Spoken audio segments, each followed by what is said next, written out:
One of the things that I loved about Amazon, although while I was in it, I didn't love it. Have you ever heard of the 6-page narrative? We built an efficient program, very innovative, because all we needed to focus on was that kind of one group per year. And so roadmaps have really helped us do that. We actually go back and look at our roadmaps. I don't know that that's common. We had a lot of change in our team, and someone expressed in one of our all hands that the team was grieving that loss. Exactly. And it wasn't even necessarily people that had left the team, it was just that the way of doing things had changed The as well. culture, The you can grieve a culture. Yeah. Can I ask how you are different now that your son has passed? I think it's terribly important to insist on individual values. Learning Culture Podcast. Initiative, creation, all these things which we value. It's now possible to make organizations on a larger scale than was ever possible before. Learning Culture Podcast. Teach people to analyze the kind of things that are said to them.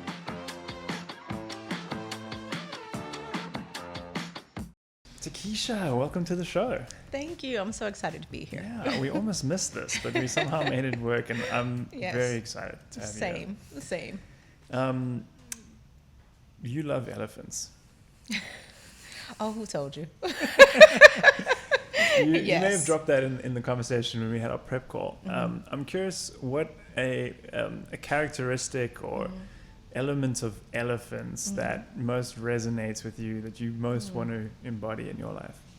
That's a great question. So I will share that one of the first reasons that I was interested in elephants is because I'm a member of a historically black sorority, Delta Sigma Theta.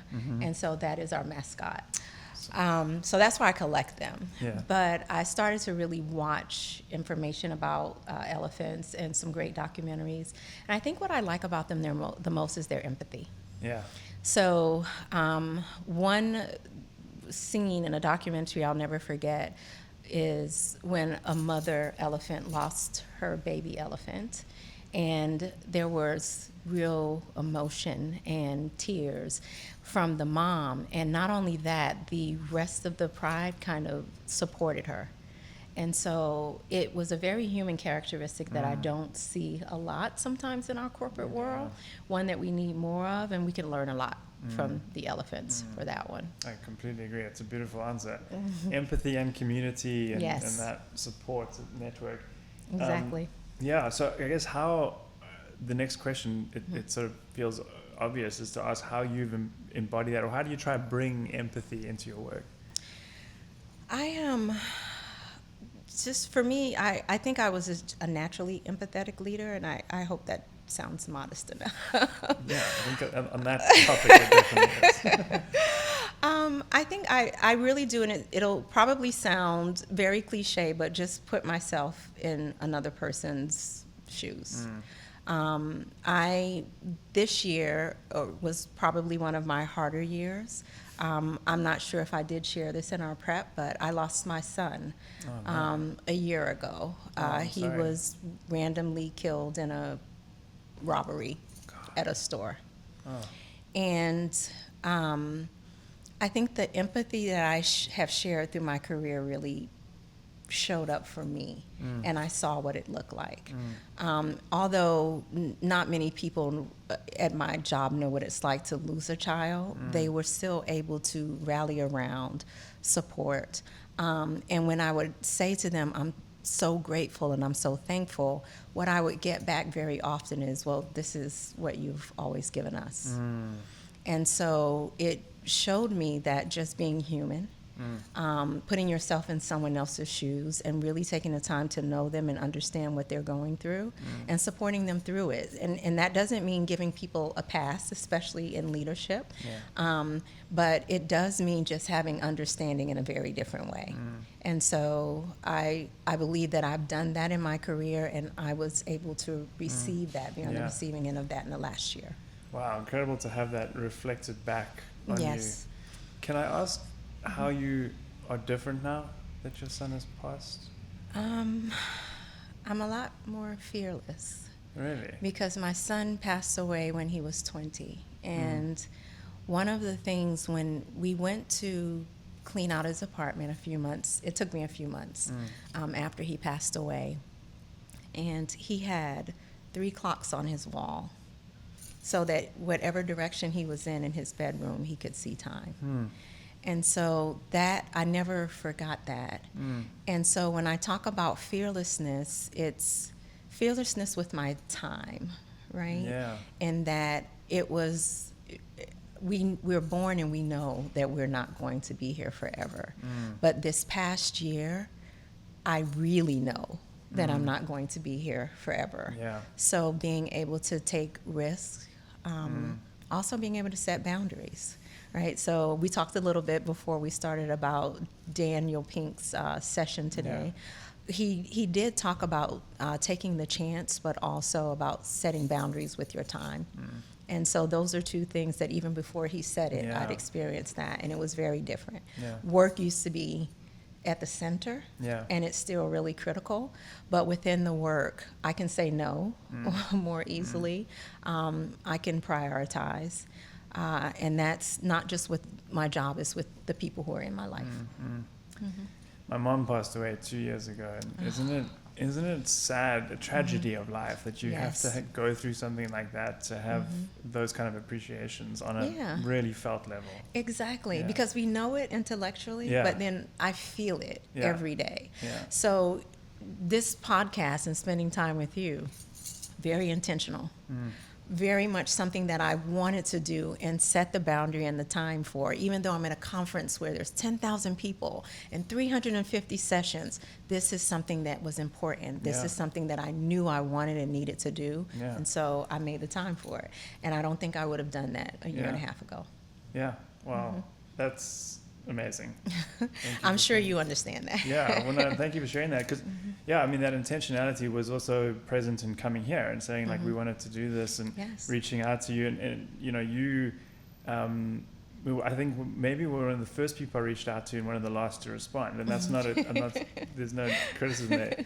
I was delighted that we still had a spot to fill. I And, was too. Yeah, so there's something Yes. about this, it feels like it was meant to be. Yes. Even though you couldn't get in the door on the way in. I know.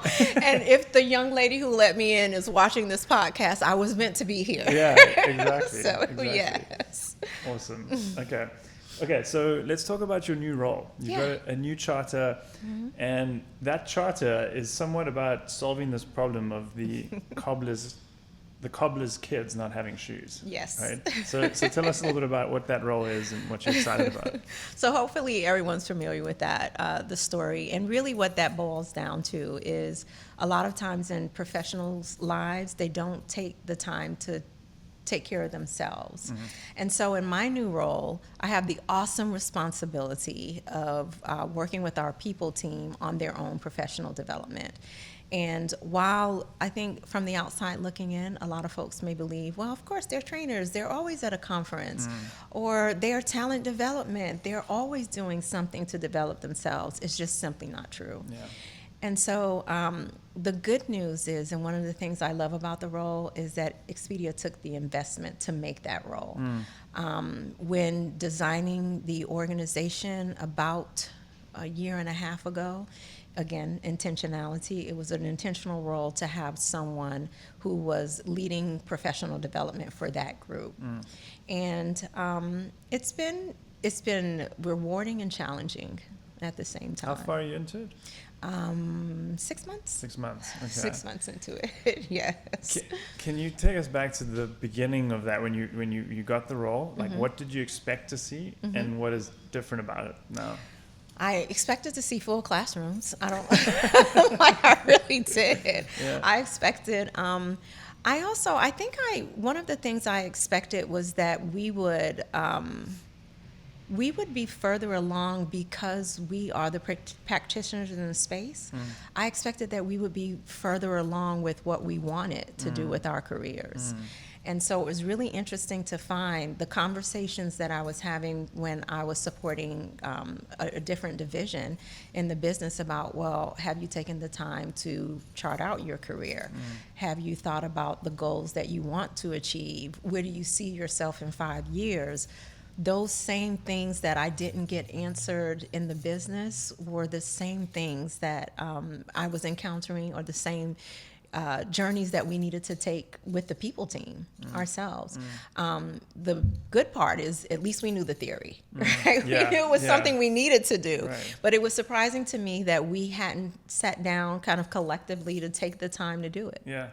Well, and so this topic of time has come up a lot, Yeah. and that is a key part of this. And I think in any function, but you're seeing it now in the people function, that time is almost not given to people to stop and take a step back and reflect, and which is all part of learning. Yes. And because you're so involved in the process of creating training and learning and designing those experiences for other people. So, what role is that playing at Expedia, and how are you carving out that time in a way that it doesn't feel like it's something that's taking people outside of work? Yeah, so there's a few ways. One is Expedia is leading the charge with what we call a day of learning. So a day of learning is planned. We have 4 in a year, so 1 every quarter. And that is a day that we have live events. We also center that day around, because there's always training that is part of the business, like compliance training, things you must do, certifications. We allow that to just be a day that you can do that. And so we've had about 3 days of learning now. Is this for the people team or across the company? This is only for the people team. Oh, okay, cool. Yes, Okay. it is called the People Team Day of Learning. Yeah. Now, I will tell you that now everyone wants it. Set the precedent. But it's good for the People Team to be out in front of something now that the business wants, and they're like, we're clamoring for that same learning that you have in the People Team. But this is the People Team's Day of Learning, where we set aside that full day. And although it seems like a small thing, it's 8 hours. What goes into that 8 hours, we meet ahead of time with our different leaders and with folks who are on the people team to ask them what they're facing. Because I think if me and my team would just come up with the topics, we would not have full classrooms, right? They'd be less full. Yeah. But by going to the teams and saying, well, what is it that you need? And then our learning team does a great job of being really flexible for that. So we had one team that said, we want to learn PowerPoint. And I don't know if you've ever worked in a learning team, but a lot of learning teams will say, you can find that online. Yeah, you don't need to spend time. Yeah, we're not going to spend the Yeah, time with yeah. that. But it was a need, and it was a way to get buy-in for future days of learning for our teams. So it is something that we are doing now, and it is a way that we carve out time. What other? I'm curious now. What sort of other interesting requests did you hear? We've had everything from compliance to, speaking of podcasts, our leaders they want to hear from our leaders and want our leaders to just do podcasts. Yes. So that, because to the point of time, sometimes we cannot pull you into a classroom, or you don't have time for e-learning, but everyone takes walks. Everyone is driving back and Yeah. forth at least 3 days a week Yep, yep. in their cars. So the podcast was another way. And so we're working on our first kind of internal leadership podcast that's that's starting awesome. actually with our HR team. Oh, that's super cool. Yes. Okay, we should talk more about that in trade notes, because we do a lot of that for clients. Really? Yeah. yeah. Okay, then absolutely. It's such a great medium for that exact thing, for Yes. hearing from leaders, from hearing from the business, contextualizing stories Yes. from the business. Yes. Yeah. And we try when we, we're working through the podcast, but one of the key things is going to be that it will be voices from our leaders and other people who are in our business who are doing the things that we want to see done. Because that just drives the credibility. Yeah, exactly. Yeah. And you're hearing it from the horse's mouth. Yes. I was going to try to say the elephant's mouth. but the horse. Either one. Yeah, yeah. Yes. Okay, so let's talk about going back a little bit in your career. You spent 5 years at Amazon. Yes, I survived You Amazon survived- 5 whole years. Yeah. Yes. Yeah, and like it is. I mean, a notoriously intense culture. Yes. Yeah. Yes. How are you different now in your role, having had that experience? I can take no very easily in my role now after working with Amazon. You're used to that. Yes. Yeah. One of the things that I loved about Amazon, although while I was in it, I didn't love it. Have you ever heard of the 6-page narrative? Yes. So in my role, whenever there's an idea, for those who don't know Yeah, about actually, the for those 6-page who don't know, narrative, at Amazon, it's a heavy writing culture. Yeah. So the 6-page narrative is meant to share your idea, also share the risk, what research you've done, and what are next steps. And when you write a 6-pager, you typically invite, different people who will be either supporters of it or impacted by it to read that 6-pager. And so if you can imagine going into a room, a conference room, everyone is reading. You're just sitting there watching them read, and they have markers and they're just scribbling away for at least the first 30 minutes. And then the second 30 minutes is, why did you do this? What do you think of this? Go back and change this. We like this. And we did that very often. So I was in a role where I led our Kindle department, our Kindle learning team. And so I wrote 6-pagers probably at least every other week or once a month. Wow. To move us forward in different projects, processes, or things that I just needed for the department. And so I learned to take no and feel okay, because no is just like a gateway to yes, right? So, I like that. yes. And I also learned a lot about innovation, right? Because at Amazon, it really was a day one culture. And day one meaning we don't know where this is going, but we want everyone to try, and everyone is a leader. And so I walked out of that company feeling like there was very little that I couldn't kind of find a way to innovate around. Yeah. And I wasn't afraid to speak to senior leaders because they were always in the room, and also a customer-centric focus. Yeah. Because we also had the empty chair that Jeff Bezos introduced, where whenever you're thinking of something, the customer is the empty chair in the room. Yeah, yeah. Yes. Wow, I have so many questions about this. We're literally working on a client right now that has this problem, and we're drawing a lot of inspiration from Amazon to help them solve that. What's the most challenging part about creating these memos? Thinking about what could go wrong. Because when you're coming up with an idea, right, it's all sunshine and rainbows. It is, this is the thing that is going to solve this, right? Yeah, exactly. But Amazon really challenged you to think about what could go wrong.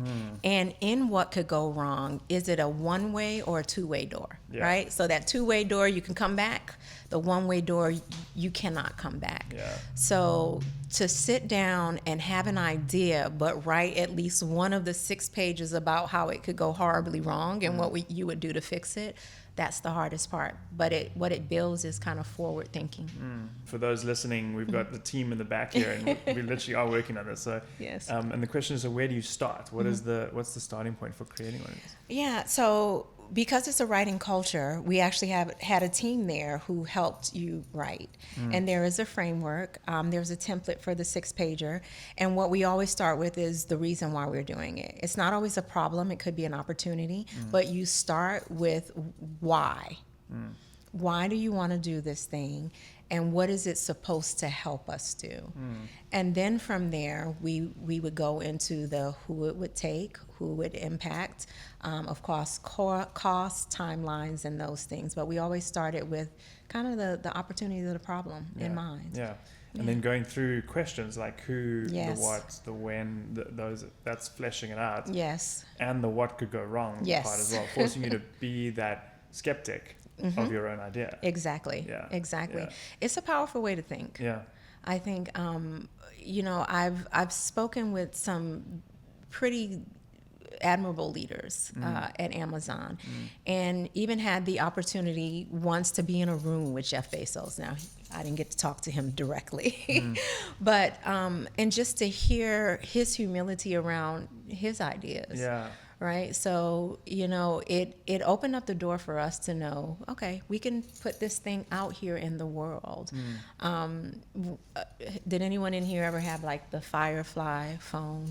You remember that? The failed Amazon. Oh my gosh, Yeah, it was yeah, so bad. yeah. No one bought that. So No one brought that phone. Yeah. But out of that failure, that was the beginning and dawn of Alexa.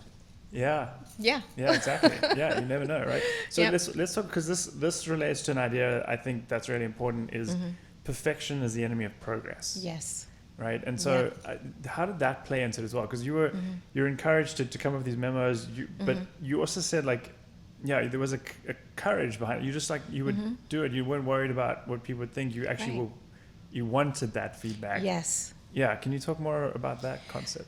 Yeah.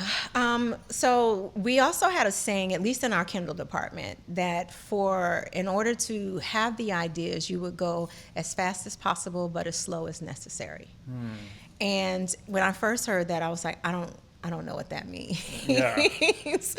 That's something you have to actually experience to know what it means. Yeah. So even in thinking about the memos, because with those 6-page narratives, sometimes before you can get that idea to fruition, it takes about 3, 4, or 5 rewrites. And that's an example of going as fast as possible, because we would have a deadline to do the rewrite, but as slow as necessary, because we wouldn't, if there were some critical questions that we couldn't answer, we couldn't move forward, especially if it was a one-way door. Yeah. A one-way door. Yeah. Yeah, that rewrites, and just like, I guess how was it encouraged? And I apologies for kind of going deeper No, into this, but please. it's quite an interesting, like, background, I think, to what we'll go to next as well. We're encouraged for that rewriting process, because that's quite a difficult thing. I remember when I first started to really take writing seriously, like, that's a difficult thing to get your head around, like that. Yes. The sort of, this Anne Lamott has a thing called shitty first drafts, and so, like, you Yep. have to get that first draft out, and also don't edit yourself while you're doing that. Get it all out. Yes. Right. And so, yeah, how did that play into it? That was exactly how we were encouraged to write, like, put everything on the page. The template was there to help guide you, but put all the ideas out there. So typically in a 6-pager, you would have options. So option A, we could do this. Option B, we could do this, or option C, we could do this. And that helped with the rewrites, because typically someone in the room would kind of lean to the side of one of those options. So when you were doing your first rewrite, or even your second rewrite, you would have an indication of where the tide was moving. Yeah, that's actually really great. Like, providing those options, because that's what you're looking for in socializing it, right? You want that direction, that steer. Exactly. Yeah. And it also would bring out new things. Like, you had to be like thick-skinned, right? Yeah. But also very open. Because within those options, like, when I would write a 6-pager, my tell was the first option was the one that I wanted you to go with. It would probably be the meatiest option too. But then if someone found something in that second or third option, it just forced you to think about it differently. And especially if more than one person or the majority in the room were like, well, this second option sounds good because of X, Y, Z, it would always force me to go back and explore. Yeah, which is the whole point, right? Because it's so easy to get caught up in just the paradigm or perspective you have, which is option A, right? But then also even just forcing you to give 2 other options, it opens that up. Yes. Okay, so let me go back to this and resist the urge to make this all about Amazon, because you mentioned innovation, and we talked a little bit about this when we prepped, is the trade-off, the inherent tension between innovation and efficiency. Yeah. So how has Expedia approached that? How have you approached that in your work? Yeah, first of all, we have some great theorists around efficiency that, I don't know, starting in the 1920s, right, about how efficiency is the driver of good business. Yeah, Deming and sort of, all these, while I really respect them, I wish I could go back in time and say, don't write that book, because it's going to haunt the rest of us for the next 80 years. I think, like, the way Expedia handles it, in the last few years, we've really been thoughtful about how much we take on.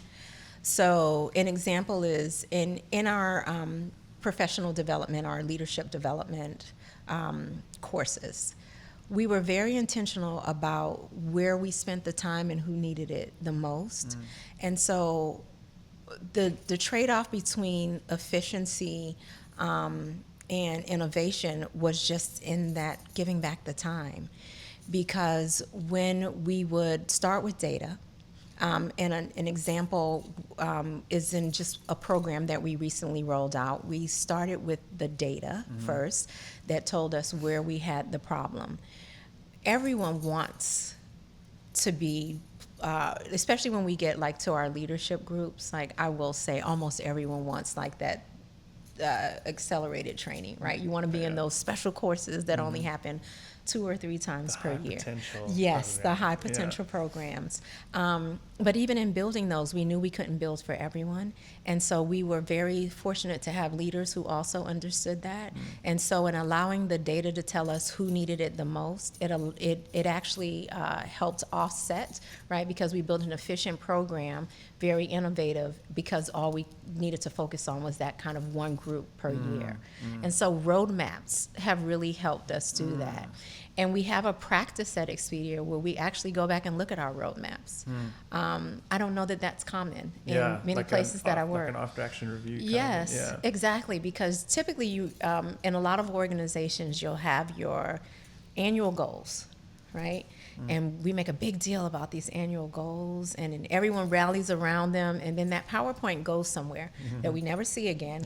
And maybe at the end of the year, we might have hit one of them, right? But Expedia, our current leadership group, is really intentional about revisiting and saying, this is the thing we're going to continue to do.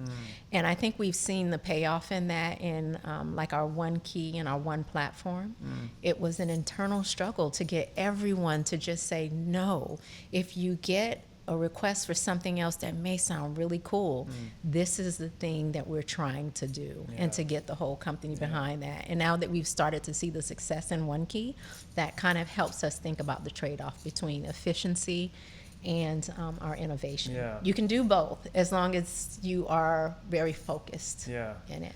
And like almost like checking your objectives, right? Yes. Going back to them and like, is Exactly. this serving that purpose? Exactly. Yeah. And I mean, I've been on the receiving end of that one. You know, I have a personality sometimes where I'll wake up in the middle of the night and I'll think, this is a great idea. We've got to do this. And that's where kind of the Amazon and hearing no comes back in. And so those are just things that I put on the shelf for later. Yeah, exactly. They'll come back in exactly. a more evolved form as well. Exactly. Yeah. All right, so let's talk about, we've talked on this podcast this week, recording here, so much about leading through change and how difficult that is and how to navigate that. You recently been focusing on the perspective of burnout and change fatigue. Yes. And so even if we can help people lead through change, it's just constant, it's never ending. And there's that is a real and ever present threat, right? How are you trying to, because there's also the demands of the business and like, so how are you balancing all of that to be able to manage that for people? I think so one of the first things that we've done, and I'm so happy and worked with our team to help change just the terminology. There's no such thing as change management. Thank you. You cannot manage that. What's a better word for it? Change resiliency. Yes. And so that is what we're focused on, and those are the words that we use. And so instead of focusing on, like, we've all seen the change curve. We kind of all know the ebbs and flows that people go through when we're faced with change. Instead of focusing on that, which is more kind of a symptom of change, we've shifted our focus to how are we resilient through that? What are the characteristics? And not just theoretical characteristics, but we've built toolkits for our managers to say, this is what you can do when you're faced with this. Templates to help them roll out change. My team also, we use insights. And within our insights model, we look at how the different, with insights, they have, it's very similar to DISC, just 4 color profiles. And we focus on how those color profiles are resilient to change. What do they need in order to be ready for change, not to accept it, but to even be ready for it. Because I think a lot of times we'll start at, well, let's get to the acceptance, and here's how we Yeah. get here. And we forget how do you just get people mentally ready for that? So we've been working on a change resiliency model and driving that model through the people team first, right? And our HR teams. Yeah. Because I think that there's a tendency to just want to start with the most senior leaders, which I think works in a lot of cases, because you do want your senior leaders to model what you want excuse me, the organization to look like. But the reality is, on the ground floor, it's really kind of your people team, your HR generalists, and that whole team who are supporting the leaders through that. So we've started building that resiliency model there. What is your definition of, because we actually had a guest yesterday, we talked about resilience, and an aspect of it that was interesting is that there's resilience, like bouncing back to your baseline, right? And the ability to do that quickly. And then there's also like an anti-fragility aspect of it, where you bounce back and you're not at, your baseline has improved, right? Because you've expanded, so how do you, in your framework, how do you think about resilience? Our resiliency is probably a little different. I mean, there's not so much difference, right? But resiliency is more about being able to stay the course. So let's take, for example, it's common knowledge, if you read the news, we've had leadership turnover. Yeah. Right? And so one of the first things in thinking about resiliency is typically, if you've studied change, you know that, and especially in organizations, when a new leader comes in, people kind of sit back to wait to see what's going to happen with that new leader. And one of the things I've seen us model really, really well using this model is staying the course, because then that gives people a sense of stability. So our resiliency is more about stability. So even though in the last few months, one of my favorite leaders, who was our VP of Talent and Learning, he moved on to a new role. Modeling that resiliency, our SVP came in and said, we're going to stay the course. And so it didn't give people a chance to kind of sit back and twiddle their thumbs to wait for the next person to come in to see what we would do. We stayed the course. We were resilient. We continued with our roadmap. We continued doing the things that we knew were right, regardless of the person. Yes, and so that's how we're looking at resiliency. And then how do you stay the course, but then also take in the new information, the new, and for those who don't know what we're talking about, like you mentioned one change, your CEO has changed recently as well. These are like big changes at the top. How do you balance that, but then also still taking on the new information, the person's new way of doing things, for example?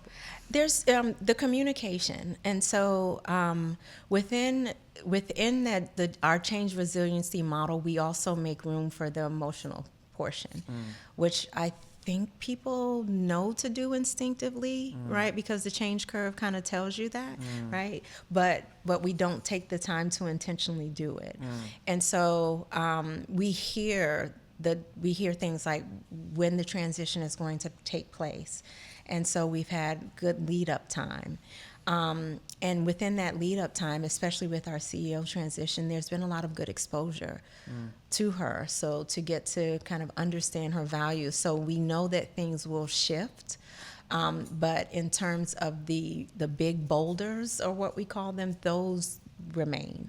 Right. So maybe there could be a change in the how we're going to do it, or what we may look like, but that vision, that mission is still there.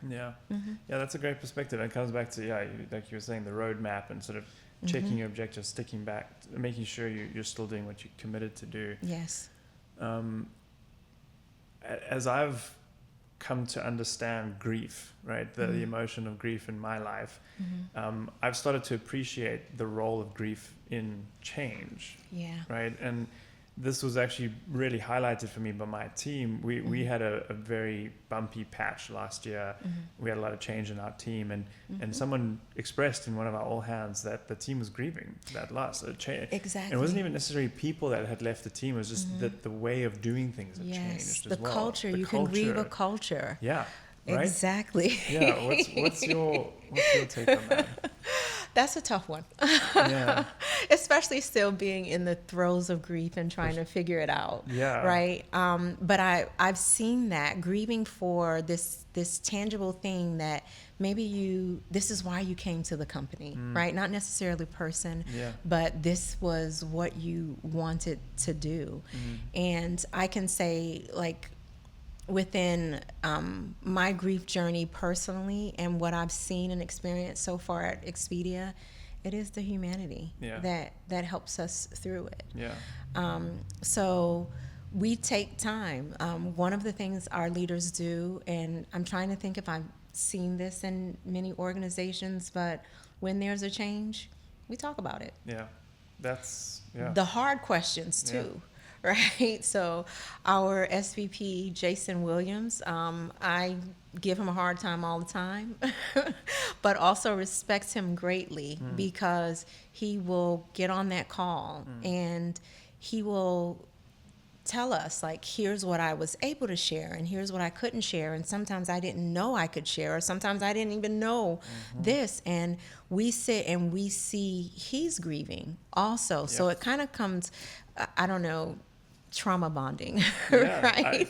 Totally. I know exactly what you're talking about. Yeah. But it builds that kind of respect that we will get through this together. That's the key, right? Yeah. It's, because it's like this realization, acceptance from everyone. This is what I realized with my team, is that because like that conversation only happened because I went to an all hands despite the fact that I felt I didn't have anything to say, and I almost canceled it. Yes. And someone was don't like, cancel. "Don't cancel. Just yes. show up. Just show 'Cause up." They want to talk, right? The team wants to talk, and that was where it was a massive breakthrough that day. It was because of that.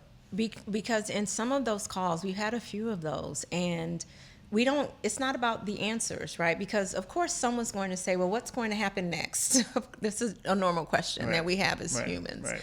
And the answer is typically, we're not sure yet, which we can understand that. But the fact that we have leaders who will sit on the call with us, who will allow us to have our emotions, right? And then make it a point to say, if you need time, you want to come back, you want to schedule some more, and it really happens.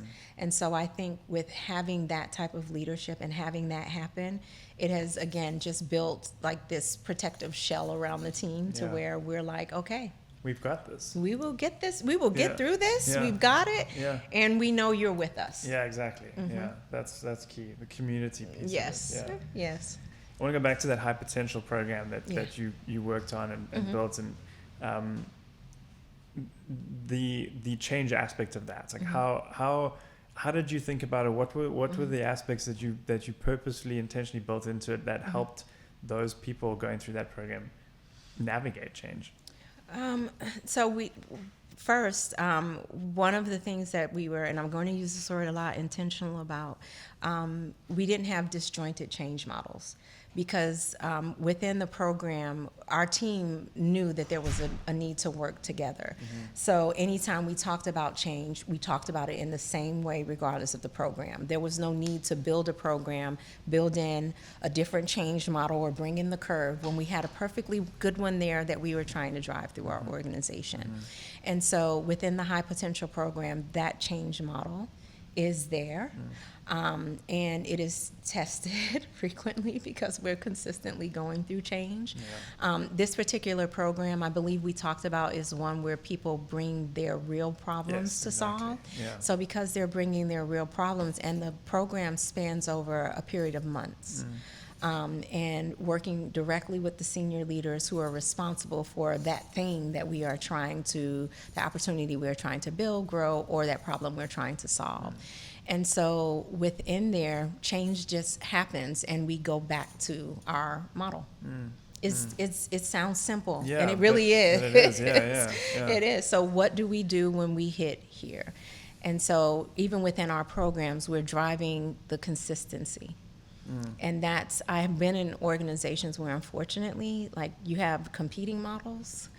Like, are we radical candor, Yeah. or are we, Yeah, which method are we Yeah. using? And that's something that we're doing really well at Expedient. So it is our same model. So you have not only theoretical exposure to it, but in working through the programs and going through the change that naturally happens in the business, you have intimate knowledge of it, right? Because you work through it. What is one thing that a feature of the program now that you weren't intentional about at the beginning that sort of surprised you, that you learned maybe from the participants that then became a part of the Oh, experience? that's a good one. Oh, you got me.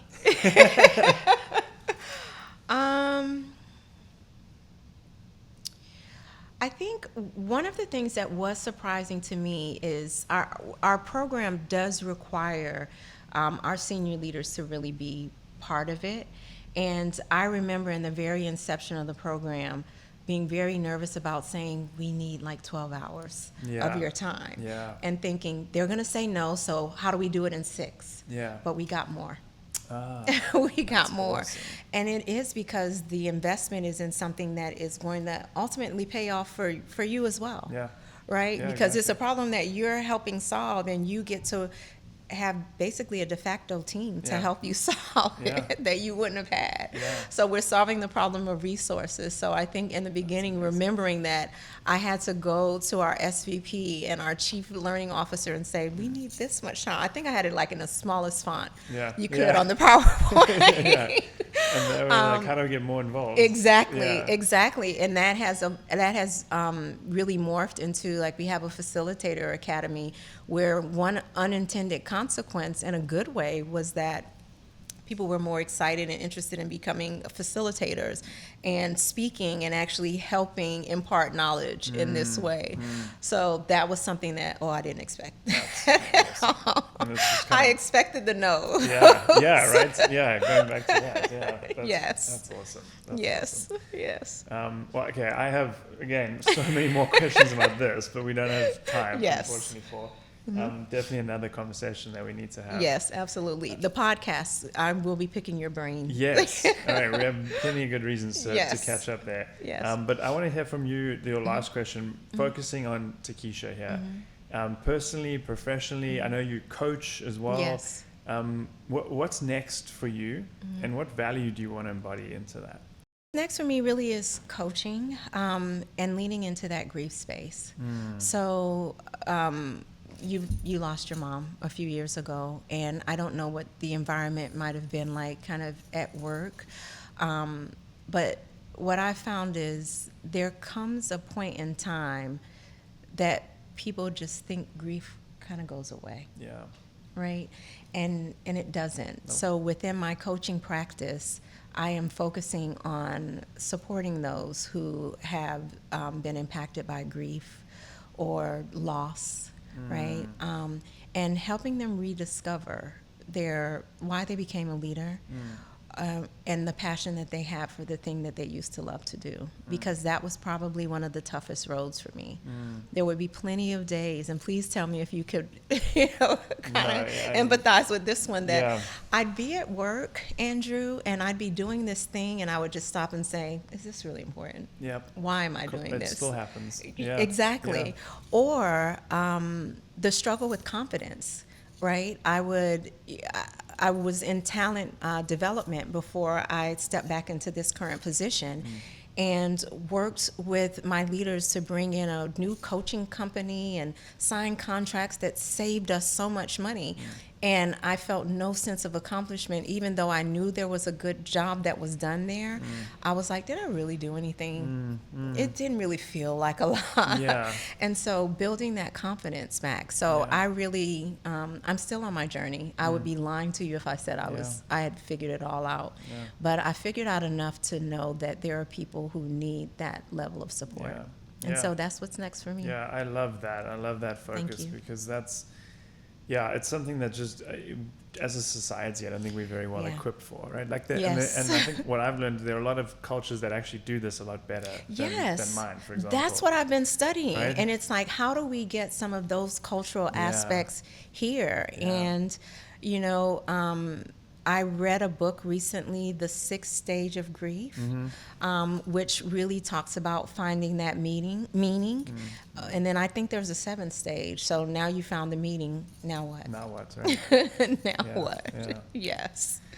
Well, good luck on this journey. Thank I wish you all the best because it's incredible work Thank you. that needs to get done. So, Thank you. And Thank thanks so you. much for coming on the show. Thank you for having me. I'm so glad you found me. In a sea of, 9,000 people. Yeah. I'm glad you found Amen me. to that. Thank you. Thank you very Thank you, much. Takesha. All right. Hello. I hope you enjoyed that episode. It's Andrew again with a quick message. If you'd like to support the show, the best way to do that is to leave us ratings and reviews where you listened. If you're on YouTube, hit the like and subscribe buttons and feel free to leave a comment. We love hearing from our listeners and viewers. If you're listening to this on Apple Podcasts, please take the time to give us a rating and leave a review. Once again, we love hearing from our loyal listeners. If you're listening to this on Spotify, please hit the follow button to make sure that you don't miss new episodes as they come out. See you next week for another episode of the Learning Culture Podcast. Thank you for listening.